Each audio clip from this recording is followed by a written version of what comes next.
Jim, how about over at Veterans Affairs? I know there's a whole bunch of activity going on over there, everything from all the modernization activity that you all are doing to continue on this journey of, providing that promise to the veterans, et cetera, and all the other stuff you're doing with the cemeteries, et cetera.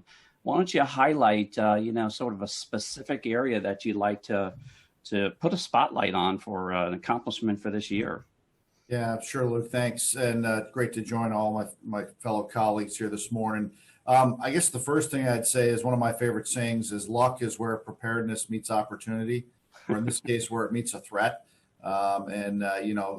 Sometimes you'd rather be lucky than good, but I think part of that, goes hand in hand. We certainly, like a lot of other federal agencies, we're on our modernization journey. As I've stressed with the department, if we hadn't done the things we've done in the past 2 to 3 years, there's no way we would have weathered this pandemic. And so I think it was about thinking differently. One of our senior leaders said, the whole notion of a black swan event is nothing in the sum total of your experiences really prepared you to address the challenges you're going to confront. And so, I'll give you a great example of that. I remember there was a story about 10 years ago about a secretary in an Eagle Horizon exercise looking at our CSOC director and saying, hey, of the 4 trusted internet connection gateways, can you drop one? And there was an audible gasp in the room that we would drop a TIC gateway. We were stress testing in our environment real time in March. We dropped 3 out of the 4 gateways to stress test. I mean, and it was, some people consider that sheer insanity. We did what we had to do to really put the pressure on our gateways, on our infrastructure, and then get those metrics over to our carriers and our infrastructure providers, our vendor partners, to make sure that we could do all of the upgrades.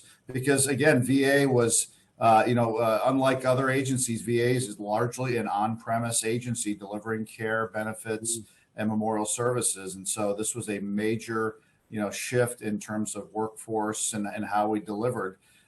So I would say that was the one thing that I'm most proud of, is how we're able to quickly stress test, engage with our vendor partners, get those upgrades. And then similar to Karen's story, when folks started kind of trickling back in, especially in DC in June, the response was, wow, hey, IT really came through for us, right? Almost like a surprise.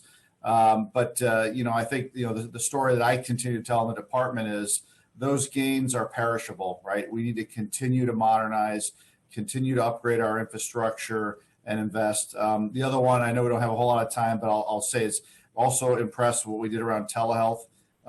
Pre-pandemic, VHA was doing 2,400 telehealth appointments a day. Today, we are doing on the order of magnitude of over 40,000. It's about a 1,500% increase. Wow. Again, all of that was supported by IT. We helped the smaller vendors expand their on-premise infrastructure, and then we doubled it by putting it in a cloud environment. That was all through our team.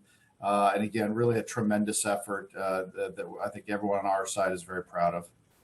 Wow, that is impressive. If by my math, that's 38,000 veterans that are more veterans that are able to receive that type of service, sort of real time, probably within their own homes, and that's just incredible. Now, you made a comment, made a statement, Black Swan event. Can you describe that to the listening audience just so they know what that is? Sure. I can't give you the exact Wikipedia definition, but, it's essentially that once in a century pandemic, something you only see in a lifetime. Hopefully for us, it's only once in a lifetime, but it's just so differential, catches everybody off guard. And again, really creates a set of circumstances that are you never seen before.